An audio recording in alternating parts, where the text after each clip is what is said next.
Kër Massar point info ñu ngi leen di nuyu di leen ziar te nag bu ngeen ñu gisee fii ñu ngi fii si quartier sant yàlla féete fële ci Kër Massar Nord fii nag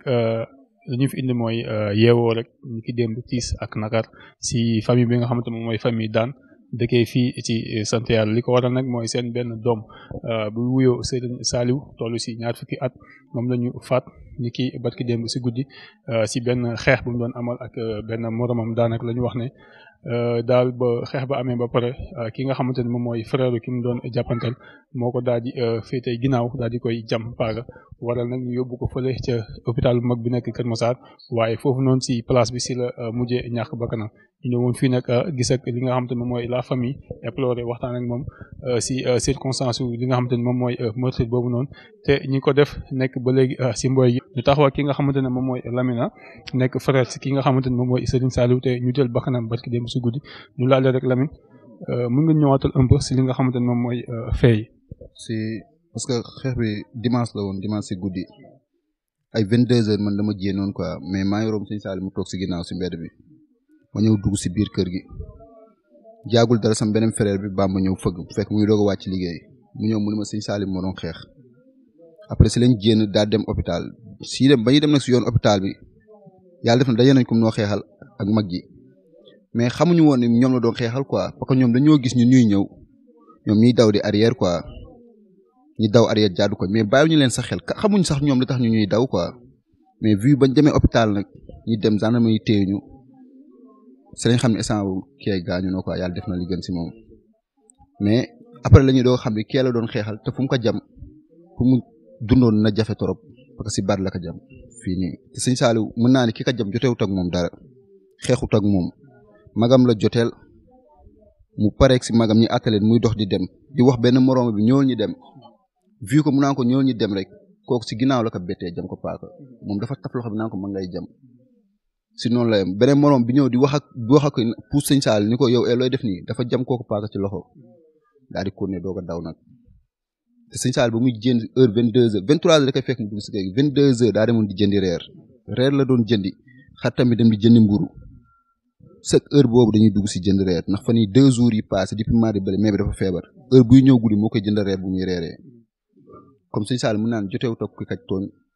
joteewut ak kooku noonu ki ka jam ba nii yóbbu na bakkanam si loo xam ne métti nañ trop ñun leen rek lañ bëgg mooy gendarmerie def liggéeyam comme ni mu waree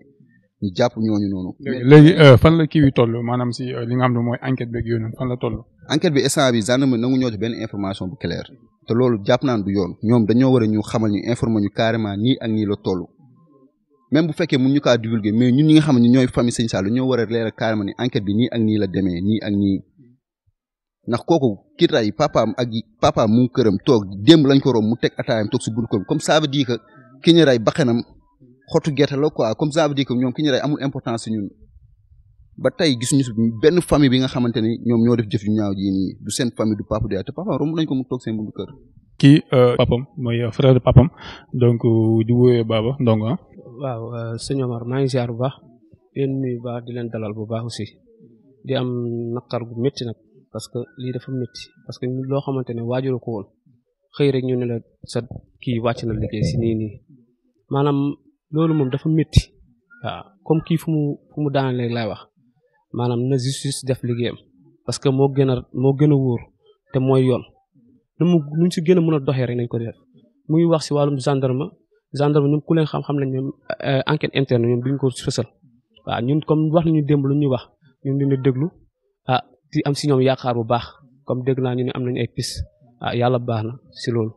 leen li may wax tamit mooy que ñoom seen famille war nañoo yaral seen bopp parce que tamit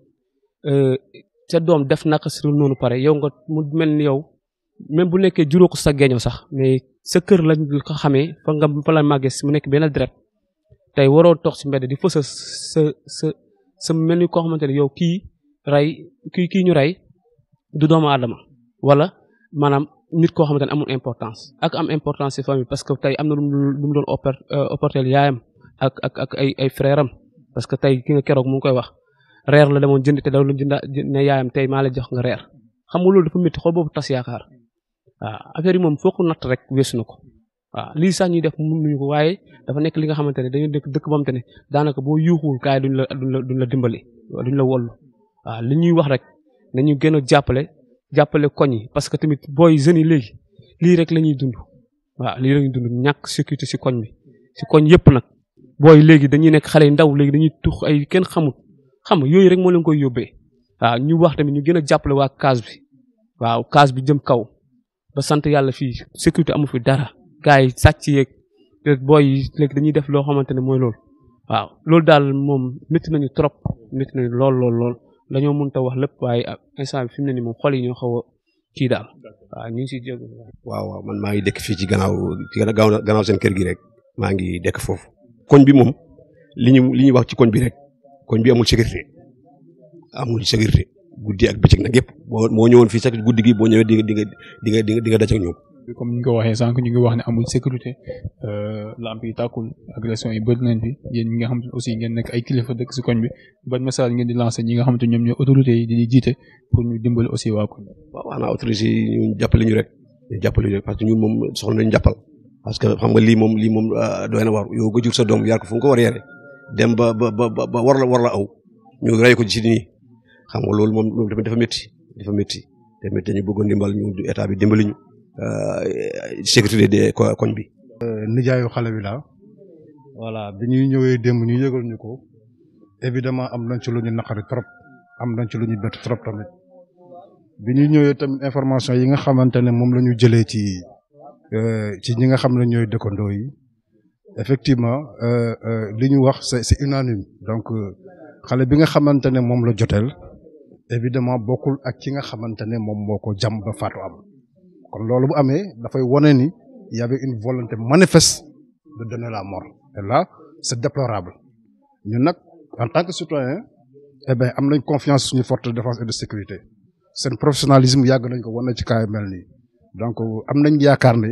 le cas sera élucidé comme tous les autres cas qui se sont passés muy nekk loo xam ne nag dañ koy ñaawlu évidemment problème bi c'est pas spécifique à ce quartier dëkkuma fi nag mais le problème n'est pas spécifique à ce quartier problème bi fépp la donc foofu dañuy interpeller état mais aussi nous ñun parents yi war nañ delluwaat yar njaboot gi ñun ñëpp parce que dañu xam ne ni dañu démissionné boo demee fa ma dëkk muy Kër Mbaye Fall gii ma jógee boo demee feneen le même phénomène le même problème la nit yi di expliquer xale yi souvent ay armes blanches la ñuy xeexee pourquoi tout ce problème pourquoi ce phénomène donc lii dafay nekk loo xamee ni bon yàlla nekk loo xamee ni lu fi gëj la lu ñu parce que dëgg yàgg nañ fi ñëw di seet suñu mag yi nga xamante ne moom la doomam faatu eh bien mosuñu fi dégg lu mel nii am na yaakaar ni xëy na dootu dina yàlla dina def mu gëj fi buñ ci jógee nag ñun fi mu ne nii jotaguñu koor bi nous sommes en attente parce que l'autopsie sera faite xëy na après bu ñu jotee ñu soog ñu jox suñu koor ñu dem rob ko mais encore une fois nous interpellons les autorités pour que au moins la sécurité soit assurée parce que quartier boo xoolee environnement bi da ngay xam ni fii sécuriser ko dina xaw a jafe éclairage public et tout ça fait défaut voilà donc loolu day yokk criminalité day yokk insécurité ci gox voilà donc loolu la quoi xale yi nañ leen dellu yaraat leen parce que lii jaaduwul lii rafetul lii baaxul l'attitude de la famille bi nga xamante ne ñoo porte atteinte à la nôtre évidemment c'est déplorable parce que le père du garçon paraît-il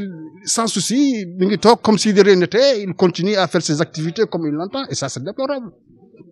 une vie humaine alors lu ñuy dënk ci ay nit fekkoon ne war na sax benn genre souci benn genre naxar sax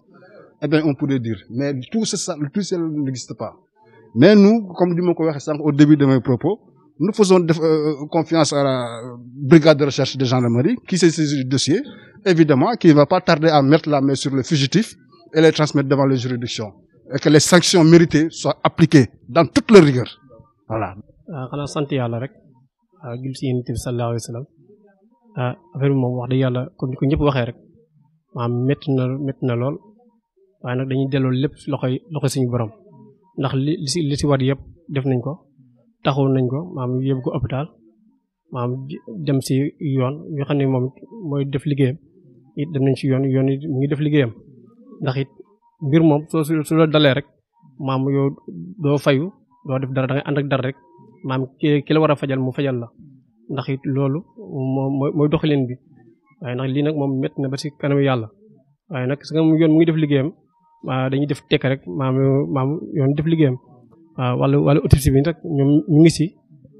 kon te loolu yëpp rek li ñuy ñaan nag mooy xale yi ma ànd ak dal rek